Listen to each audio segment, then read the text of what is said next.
Just like that, week 7 is upon us in a little way. I'm sad about that, but I'm also extremely fired up because this week is going to be electric. And to help us get ready for this awesome week of football, we have a special guest. We have Anna Ruth Riggins with us this week. AR, welcome to the show.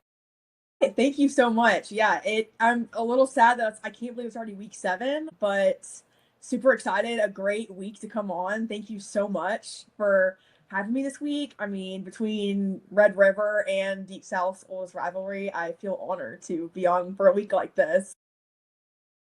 It is an incredible week. I mean, you got IU traveling out to Eugene to play Oregon. We were talking off air about this South Florida, North Texas game Friday night, which sneaky could be my favorite game of the week just because of all the kind of fun backstories there. I have a very emotional attachment to Deep South's oldest rivalry. That is the first Georgia game I ever saw at Sanford Stadium. Wow. In 2000. It's always a favorite week of mine. So anyways, extremely excited to have you here. And let's kick it off right there. Well, actually, I do want to talk to you about this. Some current event news that came out today that is too interesting, I think, not to talk about before we get into the games. Story drops that there is serious smoke around Bill Belichick leaving Carolina before the season is over. Some are prognosticating maybe within 2 weeks. There have been reports about either a soft buyout where he concedes on the number, or conversely, the university uses the recruiting violations to lower the number and push him out.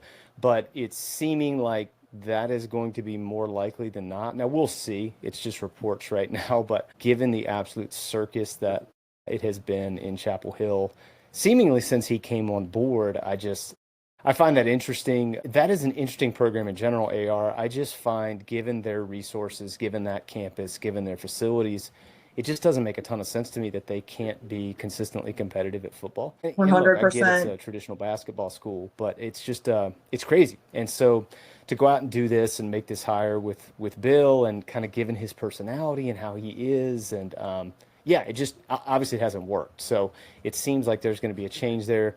I don't know if you had seen that, but what are your thoughts Yeah, on that? Where do well, you sit on that whole situation?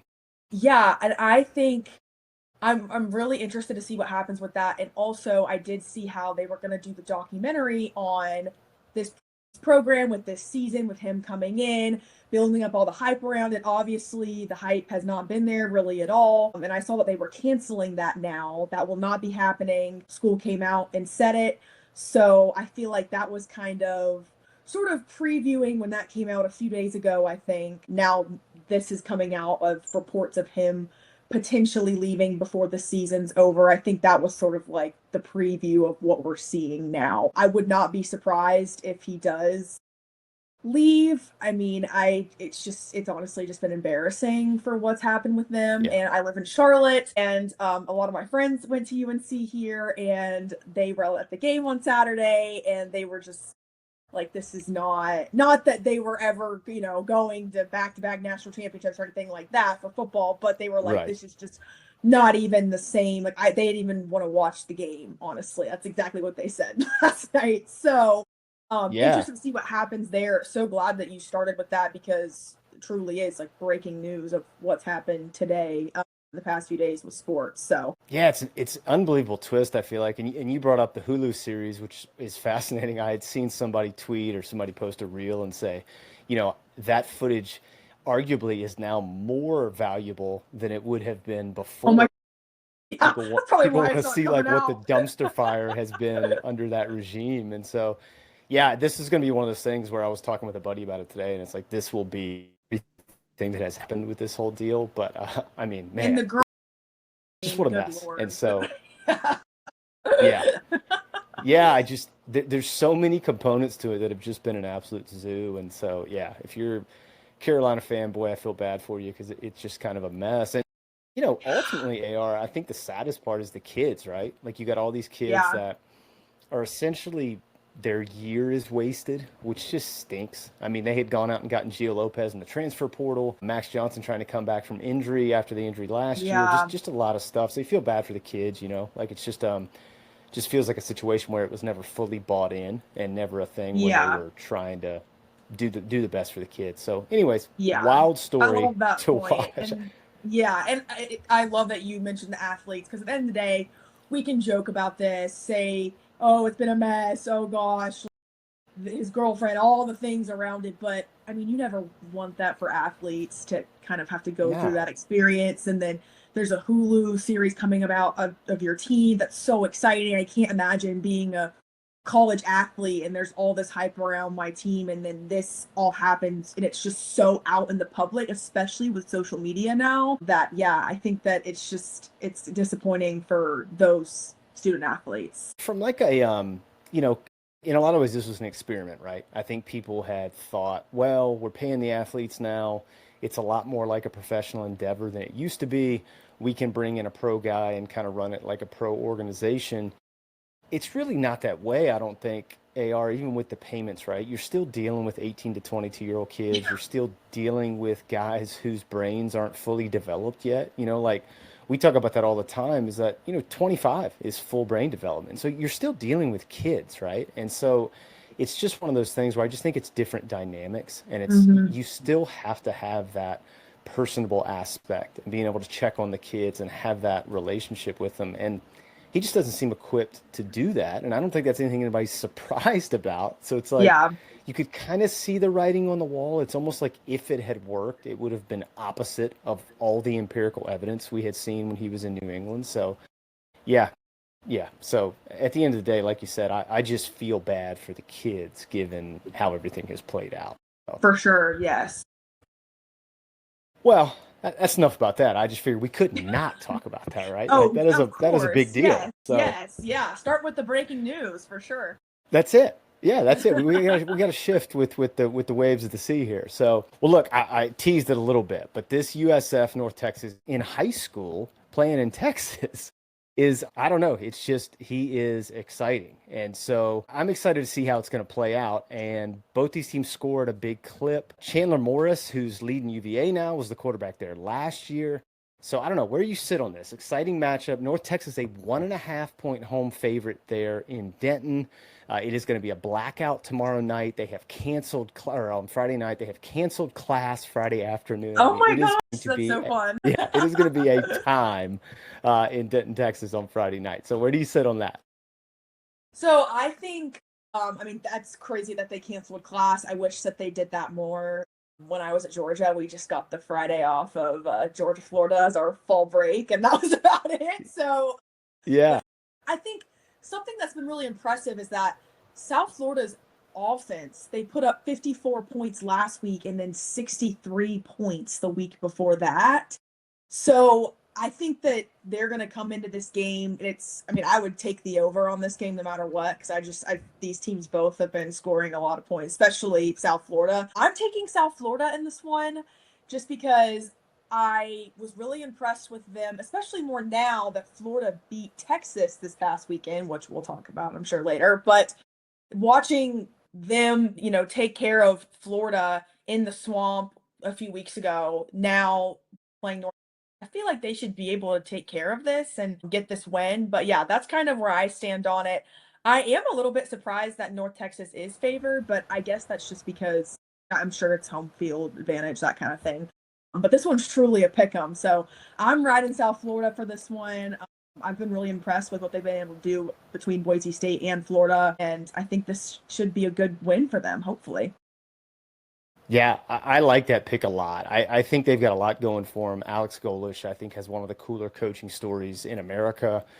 Didn't play college football, actually started his coaching journey while he was still an undergrad at Ohio State. I think going to be super sought after in this coaching cycle. And then Byron Brown, been at USF a long time, super exciting player. He is an absolute weapon. And then, man, I love watching Chaz Nimrod and Keyshawn Singleton on the outside for them, too. So they're a fascinating group. I want to talk to you a little bit about Eric Morris, too, just because I think his story is so cool. Before he got to Denton to be the head coach at North Texas, he was a wide receiver for Mike Leach at Texas Tech and good player. And then actually Yeah. started his coaching career under Mike Leach. And then eventually, after kind of climbing the rungs, transitioned and was the head coach at Incarnate Word. And he went there after he was the offensive coordinator for Cliff Kingsbury at Texas Tech, where he recruited and coached a guy some of us may know, Patrick Mahomes. And then when he Yeah. went to Incarnate Word, he found a diamond in the rough and recruited a guy that some of us now know playing quarterback for the Titans, Cam Ward. Then Oh, brought him to Washington wow. State with him when he went to be the OC there, and then recruited another guy who we all may know who may play this weekend, John Mateer. Um, Eric Morris is in a lot of ways back whisperer and an offensive mastermind. So I am just fascinated to watch this North Texas team. They have been, Yeah, if wow. we were in St. Louis 20 years ago, they'd be the greatest show on turf. I mean, they are just something to watch. And so Yeah. it's going to be And so I mean, fun. I have no they had a great feel for where it's win. going to sit, but I love these stories. Yeah, that's no, those are all great. I love that. I love hearing stuff like that and just all those connections. It really shows how small the college football world is and just how there's just so many connections and how now all of these guys, some of them, most of them are playing on Sundays in the NFL, which is super cool to see. And once again, yeah, I think those Friday games have been sneaky good this season for sure. Really good. Yeah, really, really good. Yeah, I'm so excited for this. I think it's gonna be such a fun game. And man, that American is gonna be down to the wire. I just think it's up for grabs. So many good teams in that conference. Yeah. I think that for sure. All right, next one on the docket. I think this is an interesting one too. Ohio State going to Champaign to play Illinois. Ohio State is a 14.5 point favorite. I'm going to give you some numbers here. Those are the point totals that Ohio State's defense has given up in their games this year. That is what Illinois' offense will have to combat on Saturday. Luke Altmaier has been very good this year, completing 74% of his passes, 12 touchdowns, no interceptions. However, the Illini have a hard time keeping him off the turf. He has been sacked 19 times this year, which I think is second worst in America. So that's the dynamic I'm looking at here. I know it's a big number. Ohio State favored by 14.5, but it seems like strength on weakness.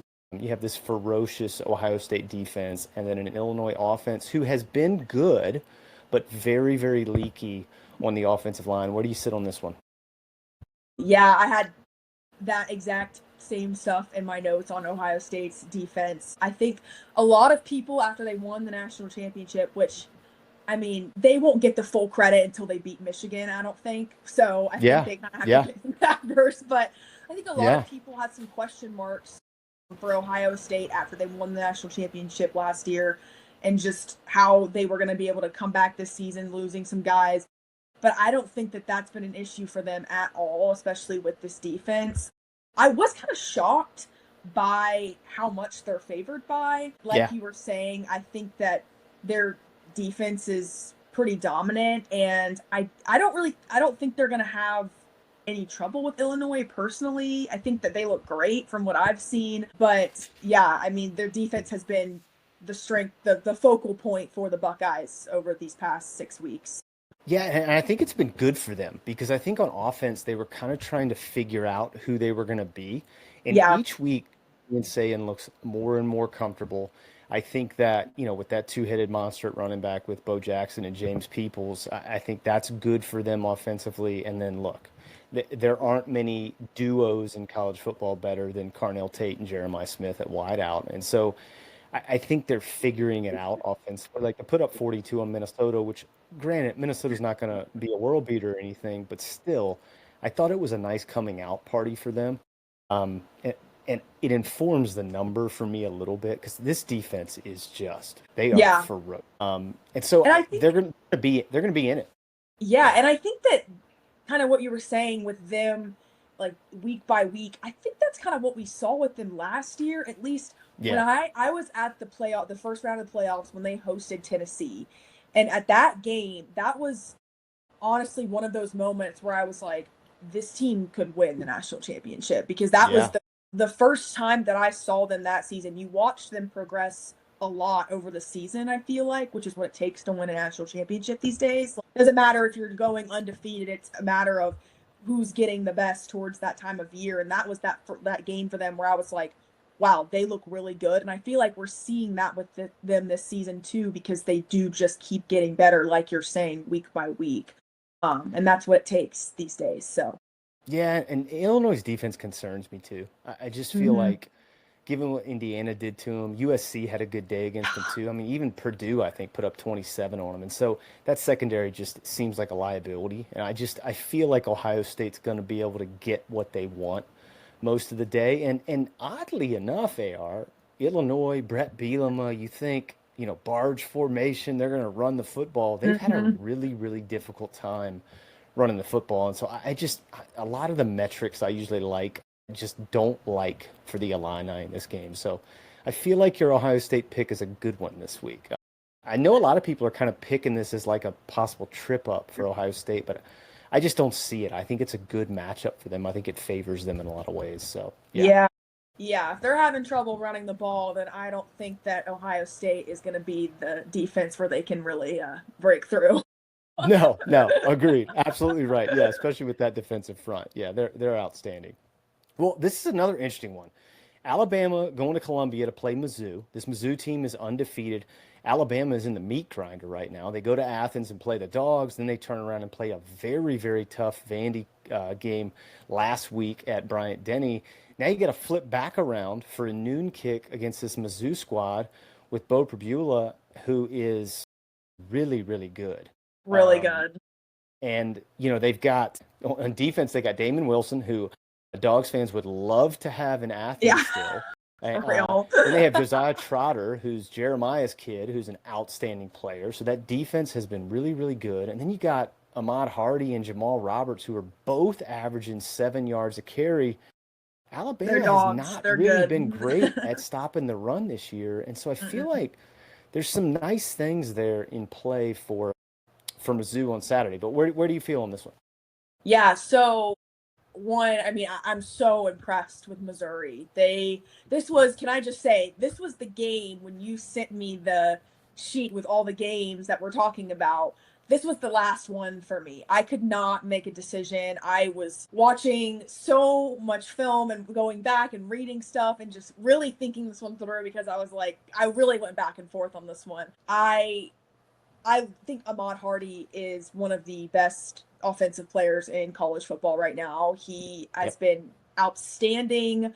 I think their offense is just, they're sneaky good. I don't think people realize how good they are. I went to when SEC Nation was there for the Kansas game, and just watching their team, they're looking really complete and really, really good. However, with all that being said, I just think Alabama is really, really good. I think they have made, the loss to FSU, does it really matter anymore? I really don't know if it does. And their offense looks super complete. Their defense looked great, especially in Athens, unfortunately. Hyping up Missouri that entire time, I am going with the Tide just because I think that Ty Simpson is incredible. He needs to be in the Heisman talk after watching them and come into Athens and do what they did. I just think that they have made some crazy improvements, especially on offense, that I am going with Alabama for this game. But it's a really, really tough one. But yeah, I'm taking the Tide for this one. All right, next one on the docket, IU Oregon. The Hoosiers going out to Eugene. We're talking about battle for the top of the Big Ten. It's looking like these two teams at Ohio State are going to be in the mix. Oregon coming off, obviously, the monster win at the whiteout over Penn State, seemingly dashing their season after Penn State goes to the Rose Bowl last weekend and implodes against UCLA, which was wild. Love this Oregon team. Love Dan Lanning. He is one of my favorite coaches in the U.S. I just think everything he brings is, how could you not want to play for him? Then on the Indiana side, Kurt Cignetti has made football relevant in Bloomington, which who would have ever thought that would be something we were talking about, AR? So they're a really, really fun team. Fernando Mendoza has been phenomenal for them this year. Elijah Surratt and Omar Cooper Jr. are one of my favorite wide receiver duos in the country. Both of these teams really protect the football. I just think this is a super interesting match. That's a 7.5-point favorite at home. How do you feel about this one? Everything about Oregon that you just said, completely agree with, and I love Dan Lanning as well, and love what he's done for Oregon.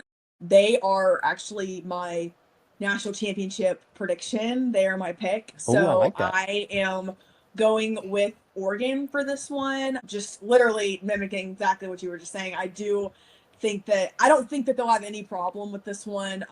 They've just looked super dominant all season. I really haven't seen any huge problems, errors, like injuries, even really. They just seem really complete right now.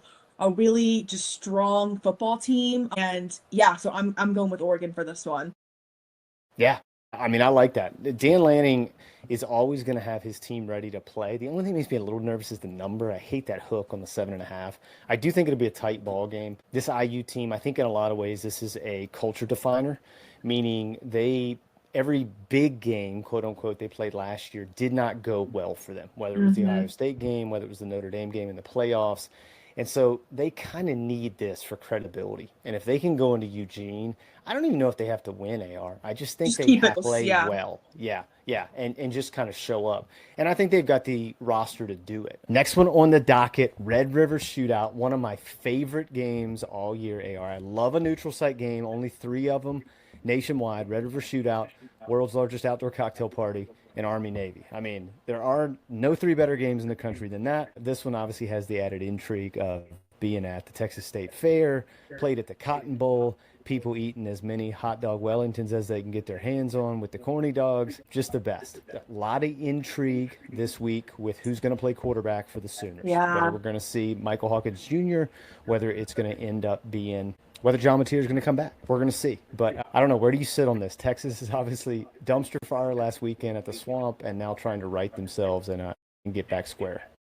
Yeah, well, can I just say, sports fans, this is the game you have to go to at some point in your life. I cannot say enough good things about this game. It's so much fun. The Texas State Fair is just added, just layered to this. It's 2 teams that really do not like each other. You have Oklahoma chanting the Texas sucks as they roll in, and then you have Texas doing OU sucks as they're rolling in. So it truly is. I mean, you have fried everything, literally anything that you can think of. You got Big Tex waving at you as you roll in. Like, it is just one of the best sporting events of all time. The Cotton Bowl is literally just a bowl in the ground. It's so old. It's so, like, rickety. It feels like it's going to fall over at any point. It's such a fun environment. It's just college football at its core. And I love that these 2 are SEC teams now. It makes it even more fun. Anyways, that's my spiel on that game. I'm really passionate about it, if you can't tell. I love that. But, I love that. yeah, I think even in the game this year is even better because last year there was really no doubt Oklahoma was not even close to what they look like now. And it was kind of just a known thing that Texas was going to go in there and dominate, and they did. But this year, there's all these storylines. There's Texas losing to Florida last week, and at Florida, you have Arch Manning, who just like, I just feel bad for the kid. He's like a 21-year-old boy. Like, I can't imagine what was really going through. And he's a Manning. I can't imagine what's going through his head right now. And then you have just the whole quarterback situation, like what you were talking about with who are we going to see. I don't really know. I mean, I don't have any like knowledge on this, but I don't know if John Mateer is going to play. He was dressed out last weekend, which was crazy. And I mean, I guess it was his like hand, so it was fine. But that surprised me a little bit. But I think that I'm taking Texas in this game just because I think that they have something to prove. And not even just because of the quarterback situation with Oklahoma. I mean, clearly, they shut out Kent State last week, 44-0. Like, that's clearly not a huge question mark for them. But yeah, I think that Texas gets this done. Texas's defense is still great. I mean, I think they're still a really complete defense. I think that they just have a lot to clean up offensively. And that just comes with experience, and they just haven't had the best. I know they haven't had the best start to their season, losing to Florida and losing to Ohio State, but I think that gives them even more of a reason. I mean, it's a rivalry, it's a neutral site. I think that Texas steps it up and wins this game, and we see a Texas that we haven't seen in a long time. This game always, I feel like, has weird things happen. Right? Yeah. Which is not abnormal for rivalry games like this, not abnormal for neutral site games. That's why I feel like it's so difficult to pick. And I think it's a little more difficult given that OU's unsettled at quarterback. To your point, Texas coming off the game in Florida is almost worst case scenario for OU because like it's not like they were not going to be ready for this game, but now there's so much more juice around it too because they have to have it. I mean, Texas has to have this game. Mm-hmm. This is do or die for them from a playoff perspective. What's interesting to me is this OU defense is so good. I mean, you name a defensive category, they are likely top 5 in it this year. They rushed the quarterback really well. Arch has had problems when he's felt pressure. The thing that worries me the most about Texas, they do not run the football. Like, yeah, no, they don't. They don't. I mean, Arch is Arch is their leading rusher. Like that's a problem. They ran for 52 yards against Florida. Like, the game, as complex as I feel like it gets and as exotic as I feel like it gets with the offensive schemes, it really doesn't change, right? Like you have to be able to stop the run and you have to be able to run the football. And Texas is not running it well. That just makes me nervous about them. But the flip side of that is I do think Arch is progressing. I thought he made a couple throws Saturday against Florida that were outstanding. I mean, you can see glimpses of it, right?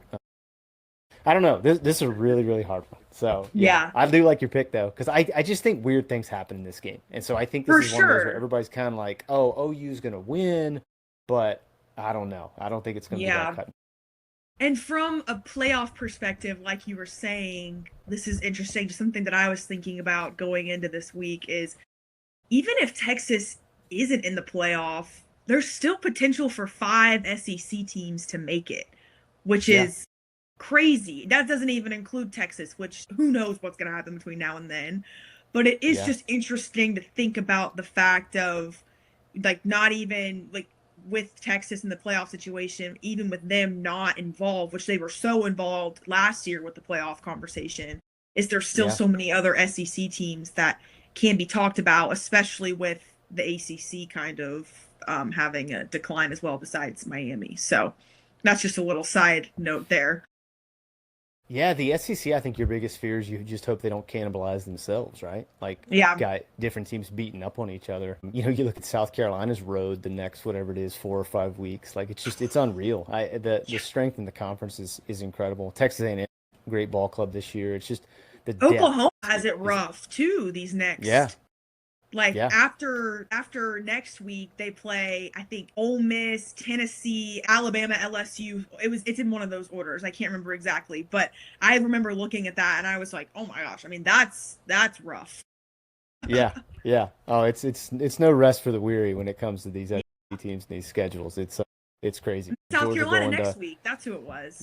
So that's not like a cakewalk either by any means.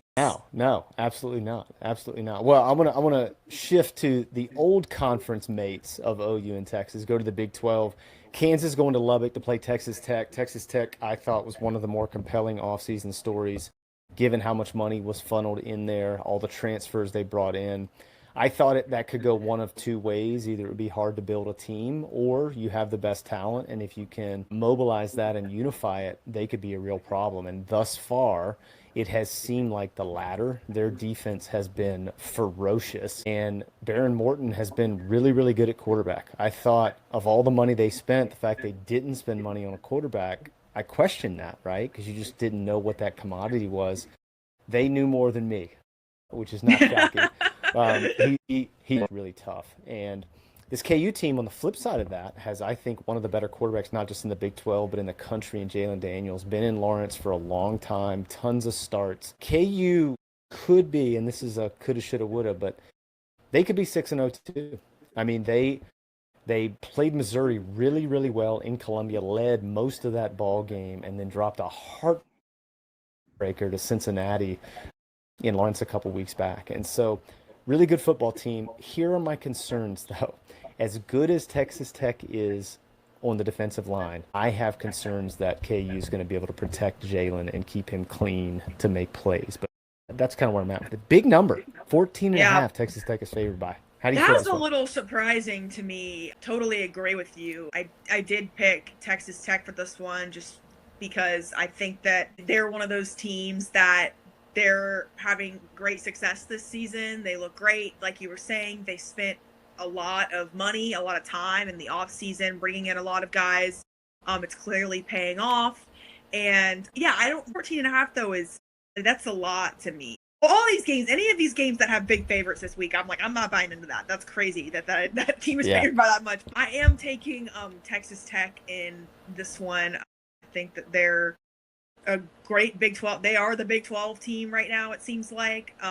And yeah, they look great. I'm happy for them. I think it's so funny because whenever they've been winning and people are doubting them, they're whoever's running their Twitter account loves to like troll people and be like, oh, right, like you guys thought, or like, I just think that's so funny. Whoever's running their Twitter account, great job, because whenever they make some sort of, whenever they shock the world like they have been, their Twitter's the first one to call you out on it. I feel like they've been kind of a victim of lack of brand, right? Like I know Texas Tech has had spurts, especially when Coach Leach was there and even when Cliff Kingsbury was there.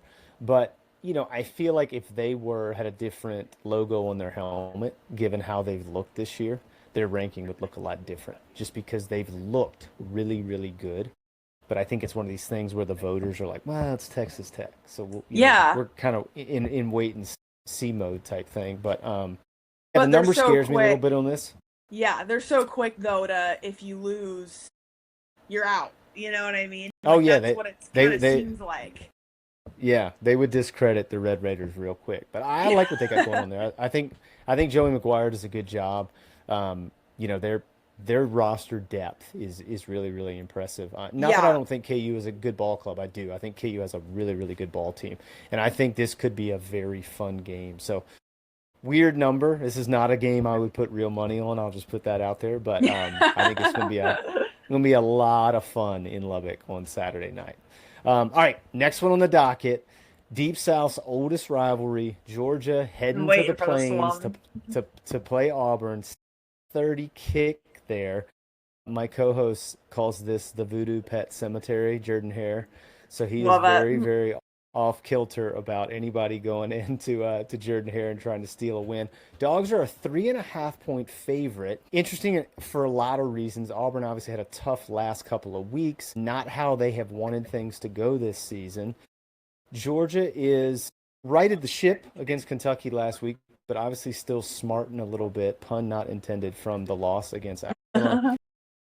I do think the Dogs look good, though. I think there's a lot of pieces in place, certainly some things to figure out. This Auburn team is interesting because the one thing that they need to do well, I don't know that they're capable of. I think Georgia's secondary is exploitable, and I don't know that Auburn and Jackson Arnold can do that. They haven't really shown that yet, which is shocking given the weapons they have in that wide receiver room.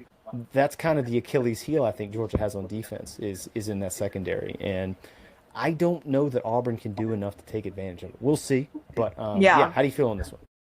Yeah, I think Georgia's win last week against Kentucky was a classic Georgia win. They looked good. It was Gunnar Stockton had a day. They went and did their job. It was the first time they covered all season so far. So I think it was like a classic Georgia-Kentucky game. And Georgia did their job and the offense showed off and looked great. And that was that. Headed into this week, kind of what you were saying, I think a lot of Auburn fans really did have hope at the beginning of this season, especially after just sort of the way their season before it started and then that first week. And so after that, it's just kind of been just kind of a series of letdowns, especially after Oklahoma. I think that they really thought that they were going to go and get that win, and then they didn't. So it's just kind of been that classic.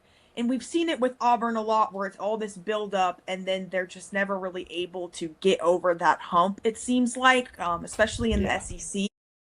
So I'm taking Georgia. I'm all in this. I mean, my parents wouldn't let me apply to Auburn growing up. That was always a thing in my house. They were like, you're not going to Auburn.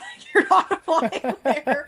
So if I chose Auburn in this, that's bias, whatever you want to say. I don't care. I don't think I could ever choose Auburn in this game. I'd probably get some not very nice phone calls from the fam. So, and my other side of my family's from Alabama. That's fair. And they're all Bama fans. So I really can't touch Auburn in this.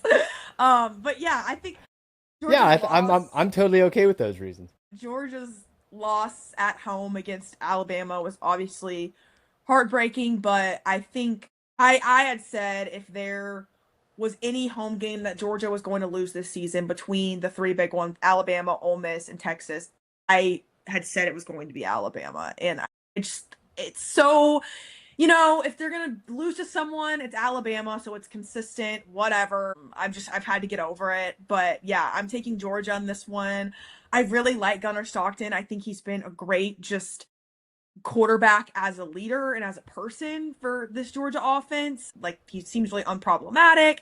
He just seems like a good leader. He cares a lot. He loves Georgia as a state and as a university, which I think is great. And Dylan Bell looked great last week. The defense, I feel like they're definitely still on the come up a little bit, but they're making improvements. I'll say that. So I'm riding with the dogs for this one. I like the 3.5 point. I don't think that that's outrageous. I think that that's just right for a rivalry game, and it's a night game at Jordan-Hare. I know that stadium gets so freaking loud. It is so underrated. So interested to see sort of what that atmosphere is. I'm sure it's going to be great. I do think it's beneficial that they already went to Knoxville and played in that environment. I would feel a lot different about this, I think, if this was the first game on the road a la 23. I'm pretty sure Carson's first game on the road as a starter was at Jordan-Hare. Obviously, that was a funky game, and Brock put everybody on their back. So I like it a little better that Gunner's going into this with that road experience, and the whole roster's going into it with that road experience. Yeah. Interesting thing here, nobody in the country been sacked more than Jackson Arnold,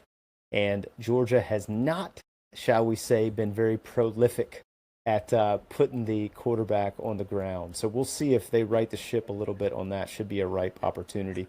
But yeah, well, and he was sacked 9 times in Oklahoma. Yeah. Warm welcome home. I was like, geez. Yeah. So I feel like that's something Georgia has to take advantage of. They've just got to pressure him and keep them from hitting big plays, because I think they'll turn the football over, and given the sacks, I think they'll be in a lot of down and distances that aren't favorable for that offense. So, but we'll see. I think that, obviously too, I think with Georgia, the continued progression of that running back room has been really, really great between Chauncey Bowens, Nate Frazier, Josh McCray into that. I just think, man, they got a lot of weapons there. So they have run the football well, which they didn't last year. And so being able to do that, you got to feel good about that if you support Georgia. So I don't know. I have no feel for this. This is one of those games that scares me half to death, because there have been so many times that they've gone into the Plains and had problems. But here's the thing, right? Georgia's won 8 in a row, 17-3 over the last 20 in the Deep South's oldest rivalry. So you got to feel pretty good, given recent history, about them going in there and finding a way to get it done. But man, it's going to be awesome. I love that it's a night game. Me too. Yeah. All this. Yeah. It's going to be great. For sure. Okay, next one on the docket, South Carolina. Got to go to LSU, to Baton Rouge, for a Saturday night in Death Valley. It will smell like a good time in bourbon all throughout the air in that stadium on Saturday night. South Carolina's an interesting ball club. Lenore Sellers, really, really good player. I think their season obviously been a little bit disappointing given the loss to Vandy, although now we kind of flip the script on that and you go, well, man, Vandy, pretty good football team. And so I think South Carolina's still got a lot in front of them. That LSU team offensively has had problems, which is interesting given the narrative coming into the season. I think everybody thought it was going to be the inverse, right? Defense was going to be the problem. Offense is going to put up a lot of points. Their defense has been very good. Yeah. Their offense has been in the witness protection program. So we're going to see what happens on Saturday night. But how do you feel about this one? Yeah, so how we just started that in my notes, not all it has, but the beginning just says Death Valley at night in bold. Yeah.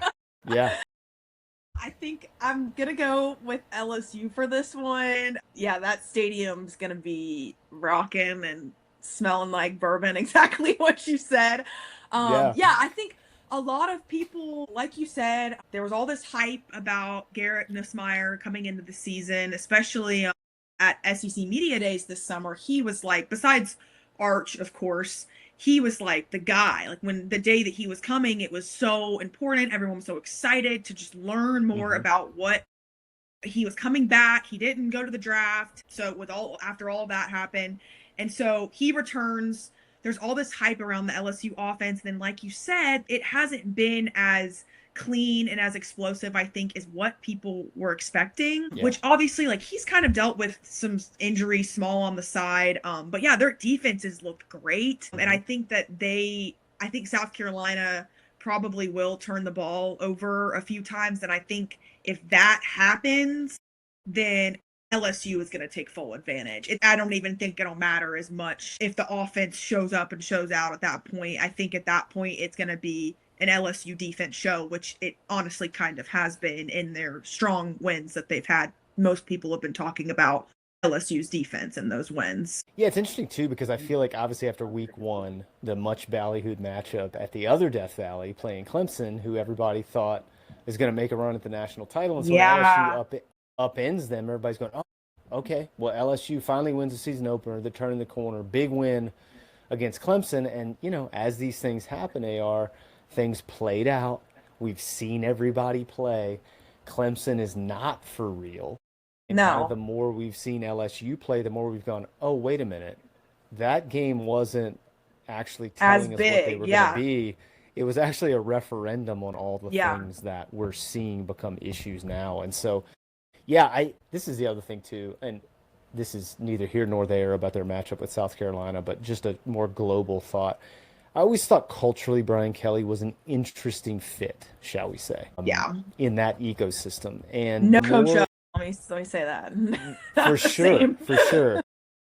And look, man, it's not like I think to be the coach at LSU, you gotta have Cajun blood in you and all those things. It's not that. You know, Nick Saban was outstanding, and you can have success there. I just think, man, he doesn't do himself much favors, I think, in the public court. No. Like, his press conferences, sometimes it's like, man, you don't get it. Like, I just feel like when you're in that position, you've just got to have yourself together a little more. Like, I don't know. I always think to like how, not that they don't have outbursts occasionally, but I think about how Coach Saban dealt with the media. I think about how Kirby deals with the media.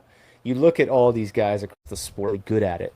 And they kind of use the media instead of the media using them. And I think BK does the opposite. Yeah. He just walks into so much of this stuff. For sure. I think that he is, I just don't think that he really gets it with the whole, just how the SEC is. Just even with the Southern sort of just charm to it. Not saying you have to be a ray of sunshine. I mean, I sat in Kirby press conferences for 2 years and it was not that, but I'm just saying you do have to have yourself together a little bit more, like you were saying. And the outburst he had with the reporter, we've seen that.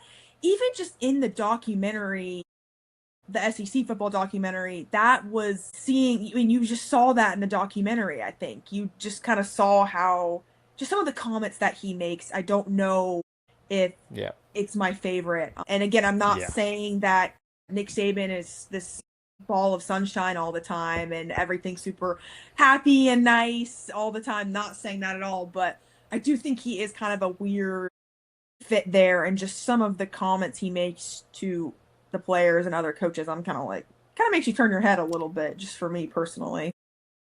Yeah, I think that's what it is for me, is like from a program culture perspective. Yeah.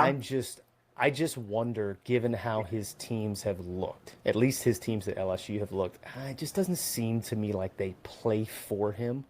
Yeah. And I think that matters. Obviously, you can't quantify that, right? But I just think that's important. Like, there's no question that those kids at Alabama played for Nick Saban. The kids at Georgia play for Kirby Smart. Like, it's a difference. Like, even at Georgia Tech now, I think they're another fascinating one. Those kids play for Brent Key. BK doesn't strike me as that. And I just am curious to see how long that marriage is going to last.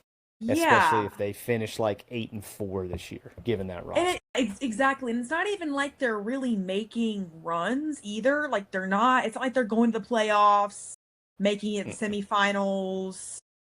I mean, winning a national championship, which obviously is incredibly hard. But I feel like it would be a little bit different if they were having slightly more success there. But we'll see what happens. I think they will end up in the playoffs, personally.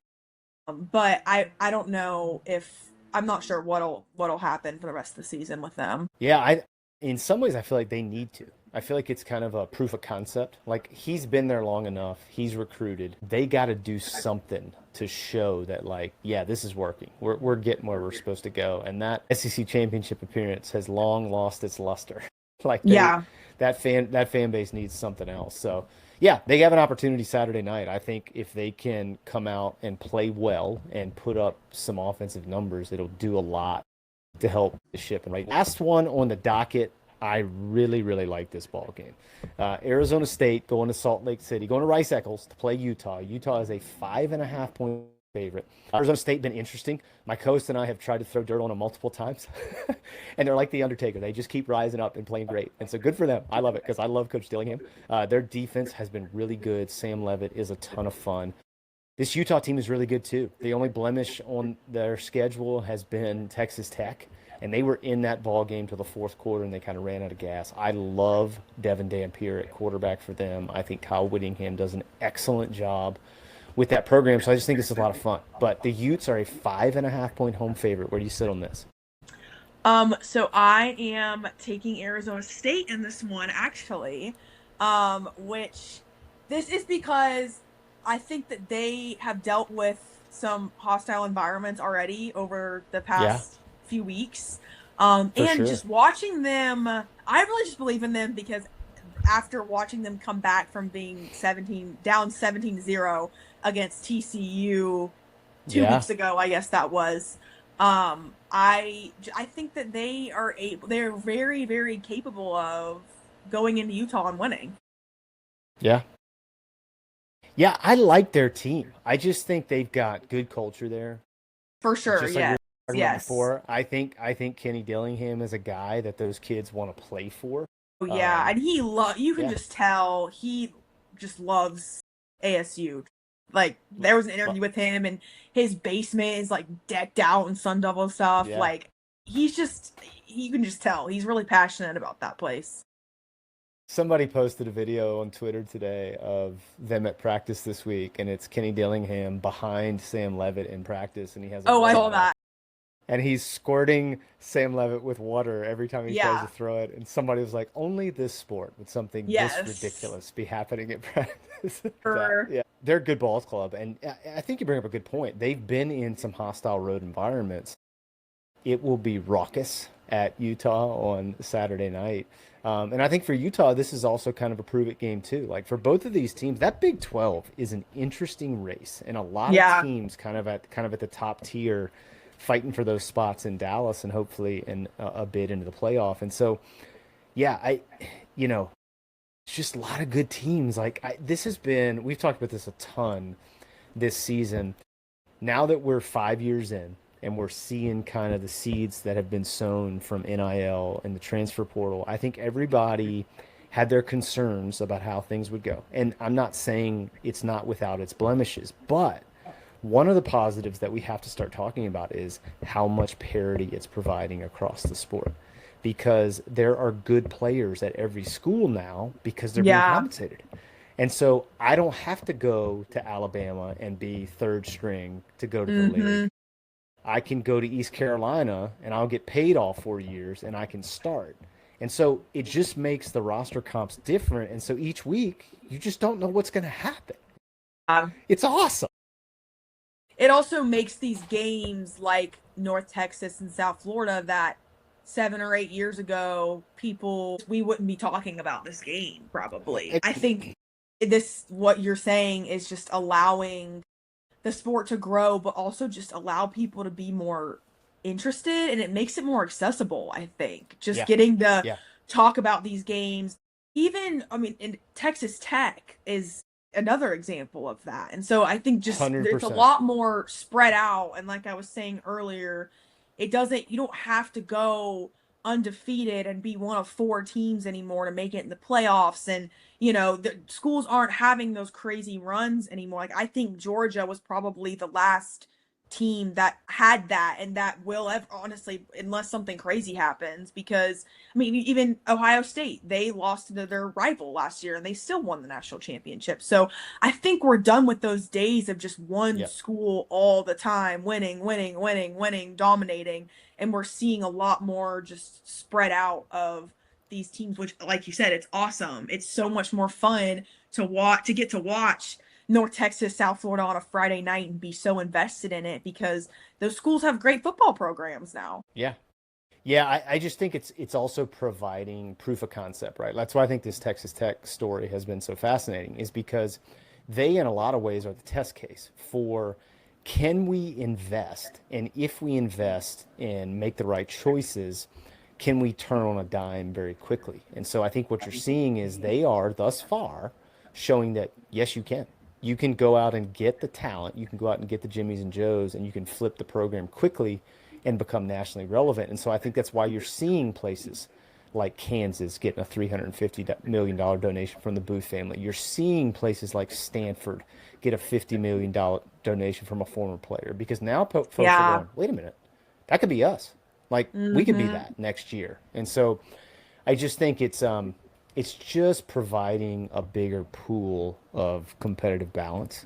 And so, I mean, I'm all for it. I think that obviously there's still some things to get our arms around, but I think globally, man, it's been a lot of fun to be a college football fan. Yeah. This year. Like, it's just been even LSU, who's a big football program, they went out and their defense is why it is the way it is this season. They spent a lot of money and time in the off season getting some of those guys and developing them and making sure that they were good fits for LSU's defense. So I think not even just the random schools, there's even some of the bigger football programs that are like, all right, we got to do this too. Like, we can't let everyone else do it and we're just sitting here. So yeah, I think it's just making everything more accessible too. Like, just getting to learn more about all of these programs and these storylines, like you've brought up a ton tonight, is just how great college football is, honestly. You're talking about LSU getting players on defense, and I'm over here smirking because I'm just thinking about Lane getting his jab in last week after the game when they asked him, what would $500,000 get you? Oh, well, give me half of one of their cornerbacks. Exactly. Oh my God. gosh. You watch? That's been a whole other thing. Did you watch the documentary they did on him? Like the many lives? Yes. It was very good.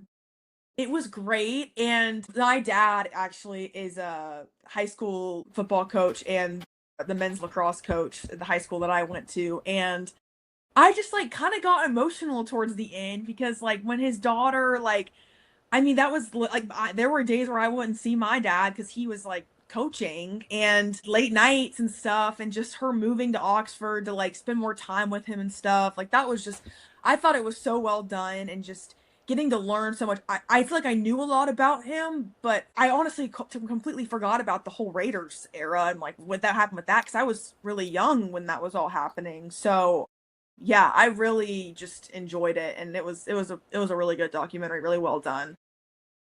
I know he's older now, and I know, given my old decrepit age, that it comes with that. But were you surprised? I was surprised. I thought he was a lot more self-aware than I think the media narrative recently has depicted him. Yeah.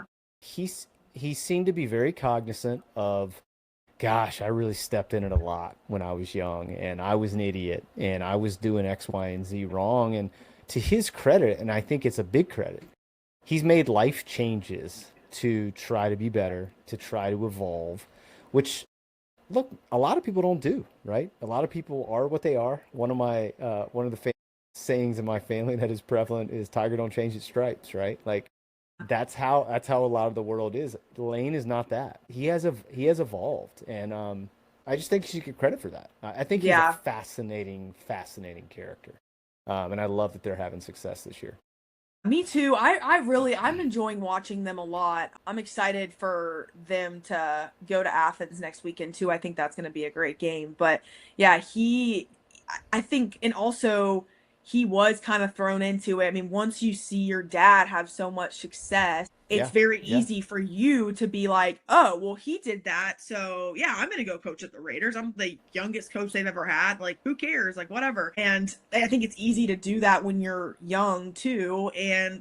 But also just, having the awareness, and he like fully admits to everything. And he's like, yeah, I did this. I probably shouldn't have done that. It's like, you're admitting this, and millions of people are going to watch this documentary, So yeah, he's a really fascinating guy, but I'm happy for him and happy for the success that he's having, and also just for his family too. Like, it's a lot to be a coach and have kids and have daughters. That's definitely hard too. Yeah, yeah, yeah. Yeah, no, I thought it was well done. I thought it was just good to kind of see that side of him. I thought Chris Lowe had a really, really funny quote in that, which was Lane is an acquired taste and some people never acquire the taste. Yeah. And Yeah. I thought it was hilarious when like the whole thing with him and Saban on the sidelines where he like loses his mind with Lane, and then Yeah. after he's like, oh, it wasn't a big thing. Like, I was just, letting him know, whatever. And it was like so That's just it. downplayed, and everyone was like, okay, I guess. Yeah, I Oh guess, my man. God. Yeah. Yeah, I thought it was really good. Well, that's the whole docket, AR. I am so appreciative of you coming on and hanging with us and talking ball. It was a lot of fun. Please tell our listeners before you go how they can follow you and support you. Oh, yes. Okay, so you can follow me on Instagram and TikTok, and it's Anna Ruth Riggins 13. And then my Twitter name is _ Anna Ruth with 3 H's 13, which I need to get that changed because I'm in the process of getting it changed. But yeah, that is how you can find me. Please follow along. Love college football. I love getting to talk about it. It honestly just feels supernatural, and just, yeah, it was a lot of fun. Thank you so much for having me on, and really, like I said at the beginning, honored to be on for a week like this where we have 2 great rivalries going on, and then also just some great football games on as well. So thank you so much, Seth, for having me on. Yeah, you got an open invitation, and we will put all that in our. So if y'all have listened to this show and you're not following Anna Ruth on all platforms after this is over with, I'm following with you. She's awesome. So, well, look, it was great hanging with you, and Yes. enjoy this week of college football.